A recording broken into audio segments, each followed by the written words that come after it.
नमस्कार। आज हम भारत की कुछ बड़ी सामाजिक चुनौतियों को समझने की कोशिश करेंगे। देखिए, कई बार हमें लगता है कि गरीबी, बाल श्रम, ये सब अलग-अलग समस्याएं हैं। लेकिन क्या हो अगर ये सब एक दूसरे से जुड़ी हों? एक ऐसे चक्र का हिस्सा जिसे तोड़ना बहुत मुश्किल है। आज हम इसी उलझे हुए जाल को सुलझाने वाले हैं। तो सवाल सीधा है, गरीबी, बाल श्रम और शहरीकरण, इन तीनों में आखिर कनेक्शन क्या है? ये सिर्फ तीन शब्द नहीं है, ये एक पहेली है। और चलिए आज इसी पहेली को सुलझाते हैं, एक एक करके इसकी परतों को खोलते हैं।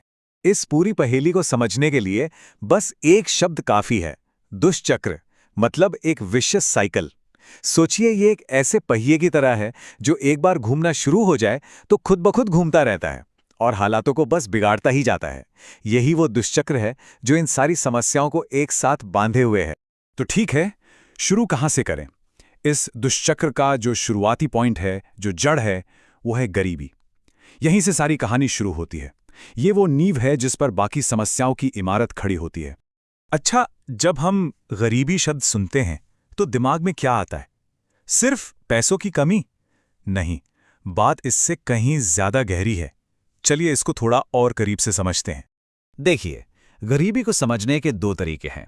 एक होती है सापेक्ष गरीबी, मतलब किसी की आमदनी समाज के दूसरों के मुकाबले कम है। लेकिन जो हमारे लिए यहां सबसे ज्यादा मायने रखती है वो है निरपेक्ष गरीबी।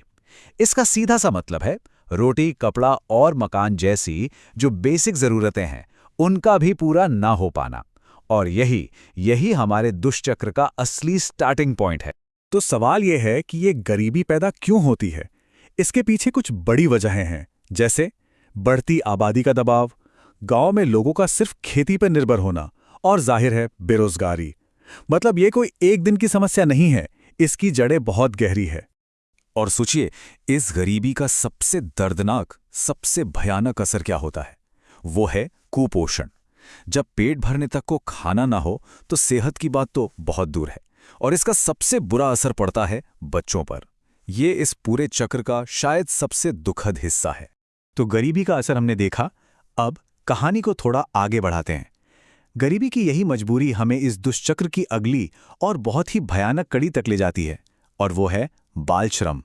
ये कोई अलग से आई हुई प्रॉब्लम नहीं है, ये गरीबी का सीधा सीधा नतीजा है। तो जरा सोचिए, बाल श्रम की सबसे बड़ी वजह क्या है? क्या चीज है जो बच्चों के हाथों से किताबें छीनकर औजार थमा देती है? जवाब बहुत साफ है और बहुत दुखद भी। सिर्फ एक शब्द, गरीबी। जब परिवार चलाना मुश्किल हो जाता है, जब 2 वक्त की रोटी का जुगाड़ नहीं हो पाता, तो बच्चों को भी काम पर भेज दिया जाता है। गरीबी और बाल श्रम के बीच का ये रिश्ता बिल्कुल सीधा है और अटूट है। और इसका असर सिर्फ उस एक बच्चे के बचपन पर नहीं पड़ता, इसका असर पूरे समाज पर पड़ता है। जैसा कि हम देख सकते हैं, बच्चे पढ़ाई से दूर हो जाते हैं, उनका शारीरिक और मानसिक शोषण होता है, समाज में क्राइम रेट बढ़ता है, और सबसे बड़ी बात, देश का जो भविष्य है उसकी क्वालिटी गिर जाती है। ये एक बहुत बहुत बड़ी कीमत है। और एक बात और, ये सिर्फ एक सोशल प्रॉब्लम नहीं है, ये एक बच्चे के फंडामेंटल राइट, उसके मौलिक अधिकार का उल्लंघन है। शिक्षा का अधिकार, हर बच्चे का ये हक है कि वो पढ़े, सीखे, ना कि किसी फैक्ट्री में अपना बचपन खो दे। तो अब तक हमने 2 कड़ियां जोड़ ली हैं, गरीबी से बाल श्रम। लेकिन कहानी यहीं खत्म नहीं होती। इस समीकरण में एक और चीज जुड़ती है जो इस दुष्चक्र की स्पीड को और बढ़ा देती है, और वो है शहरीकरण। शहरीकरण मतलब अर्बनाइजेशन। सीधा सा मतलब है लोगों का गांव छोड़कर शहरों में बसना। और लोग ऐसा क्यों करते हैं? सबसे बड़ी वजह है काम की तलाश, बेहतर मौकों की तलाश, एक अच्छी जिंदगी की उम्मीद में। लेकिन देखिए, शहरीकरण एक सिक्के के 2 पहलुओं जैसा है।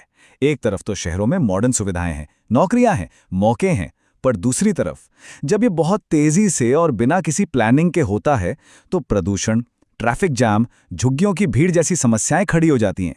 और एक और बहुत बड़ी प्रॉब्लम होती है, स्कूलों से बच्चों का ड्रॉप आउट रेट बढ़ जाता है, जो हमें फिर से बाल श्रम की समस्या पर ले आता है। और यही इस कहानी का सबसे बड़ा ट्विस्ट है। तेजी से होता शहरीकरण बाल श्रम को कम करने की जगह बढ़ा सकता है। अब सवाल है, ऐसा क्यों? क्योंकि शहरों में महंगाई ज्यादा होती है, काम मिलना आसान नहीं होता। इस प्रेशर में घर का खर्च पूरा करने के लिए बच्चों को भी काम में लगा दिया जाता है। मतलब बेहतर जिंदगी की तलाश में शुरू हुआ सफर उसी दुष्चक्र को और मजबूत बना देता है। तो अब हमारे सामने पूरी तस्वीर साफ है।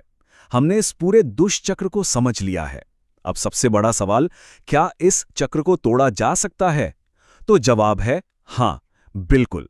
चलिए देखते हैं कैसे। तो एक बार फटाफट से इस पूरे साइकिल को रिवाइज करते हैं। गरीबी है जिससे बाल श्रम होता है। बाल श्रम की वजह से बच्चा पढ़ नहीं पाता, और जब वो पढ़ नहीं पाता तो बड़ा होकर वो भी गरीब रह जाता है, और फिर ये चक्र उसकी अगली पीढ़ी के लिए भी शुरू हो जाता है। एक कभी न खत्म होने वाली कहानी। तो अगर इस विशिष्ट साइकिल को हमेशा के लिए तोड़ना है तो हमें इसकी सबसे कमजोर कड़ी पर चोट करनी होगी। तो वो कौन सी कड़ी है? क्या है वो सबसे असरदार तरीका? इसके लिए हमारे पास 3 बड़े रास्ते हैं। पहला, और शायद सबसे जरूरी, सबके लिए अच्छी शिक्षा। दूसरा, रोजगार के मौके बनाना, ताकि परिवारों को अपने बच्चों को काम पर भेजने की मजबूरी ही ना हो। और तीसरा, मनरेगा जैसी सरकारी स्कीम जो सीधे गरीबी की जड़ पर वार करती हैं। और आखिर में एक बहुत जरूरी बात, इन सारे समाधानों के सेंटर में कौन है? वो है एक शिक्षक।